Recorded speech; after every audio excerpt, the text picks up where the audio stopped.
Disrespectful teacher humiliates veteran student.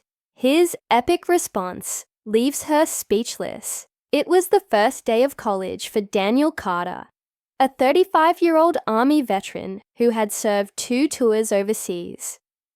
After years of dedication to his country, he had finally decided to pursue his dream of earning a degree. Adjusting to civilian life had been tough, but Daniel was determined to succeed. Walking into the classroom, he noticed the students were mostly younger, fresh out of high school. He took a seat in the back, hoping to blend in.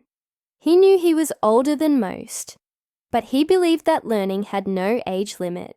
He had sacrificed a lot to be here, and nothing was going to stop him. That was until he met Professor Wilson. She was a woman in her early 50s, with sharp glasses and an even sharper tongue. From the moment she entered the room, her presence commanded attention. The syllabus in her hand seemed more like a weapon than a guide. "All right, class, welcome to Intro to Literature. I hope you're all ready to work because I don't tolerate slackers," she announced, scanning the room. Her eyes locked onto Daniel. "And I certainly hope none of you think this is going to be an easy ride. College isn't for everyone." Daniel ignored the implied insult and focused on the lecture. He had faced tougher situations, but as the days went on, it became clear that Professor Wilson had a problem with him. She would single him out during discussions, scoffing at his answers.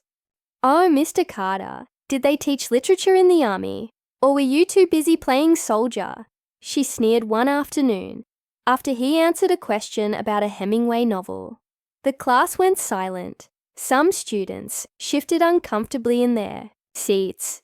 Daniel clenched his jaw, but remained calm. He wasn't going to let her get to him. He had endured worse. Nights in freezing deserts, the deafening sounds of combat, and the loss of close friends. A professor's condescending remarks were nothing compared to that. Another day, he stayed after class to clarify an assignment. "Look, Daniel," she sighed, placing her glasses on her desk. "I don't know why you're here. You're older. College is fast-paced. It's not like the military where someone holds your hand and tells you what to do. Maybe you should consider other options." Her words stung. He had risked his life for his country, endured hardships she could never imagine, and now she was treating him like he didn't belong. But he still held his tongue. He would prove her wrong with his actions, not words. Weeks passed, and Daniel excelled.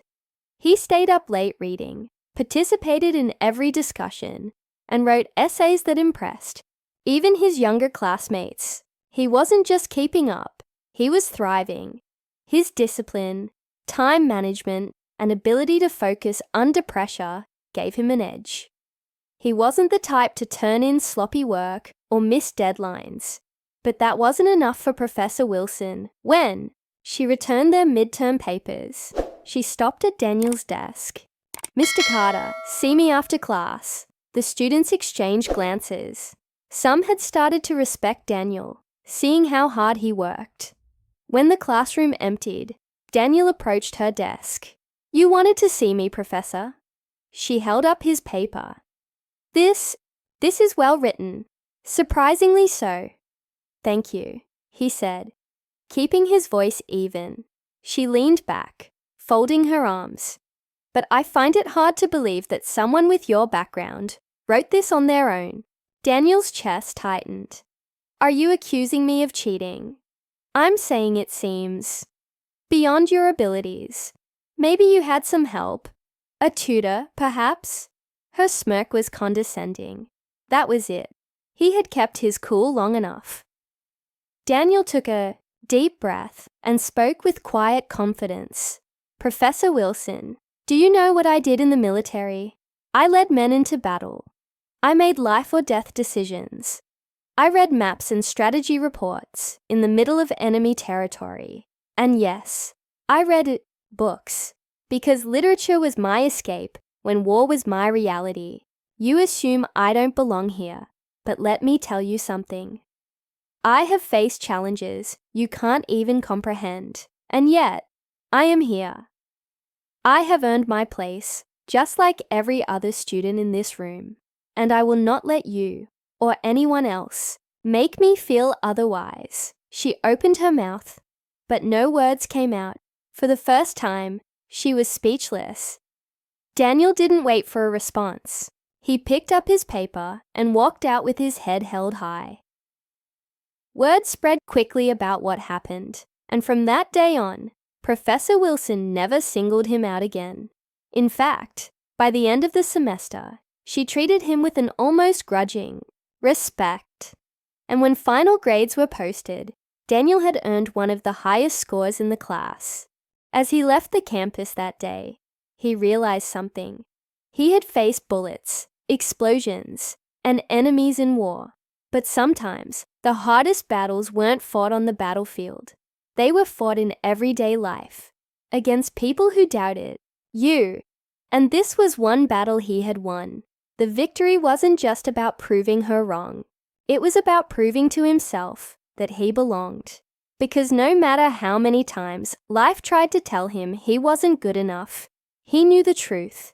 He was more than enough. He had survived war. He had endured loss. And he had risen above the doubts of others. And as he walked off campus that evening, he smiled to himself. He wasn't just a soldier anymore. He was a student, a scholar, and no one could take that away from him. The end. Thank you so much for watching and being a part of this journey. Every story we share here is meant to inspire, educate, and spark real conversations about the struggles and triumphs of our people. If this video resonated with you, if it made you think, or if you learned something new, do me a favor, hit that like button. It really helps get this message out to more people. I also want to hear from you. Drop a comment below and share your thoughts, whether it's your perspective, an experience, or just some words of encouragement. This channel is not just about telling stories. It's about building a community where our voices are heard. And if you haven't already, make sure to subscribe and turn on notifications. I put my heart into creating these videos, and I don't want you to miss what's coming next. There's so much more to uncover, so much more truth to tell, and I want you right here with me for the journey. Most importantly, if you believe this message needs to be heard, don't keep it to yourself. Share this video with someone who needs to see it, whether it's a friend, a family member, or your whole social media feed. Let's spread awareness, educate, and uplift each other. Thank you for your time, your support, and your energy. Together, we're going beyond the struggle. I'll see you in the next one.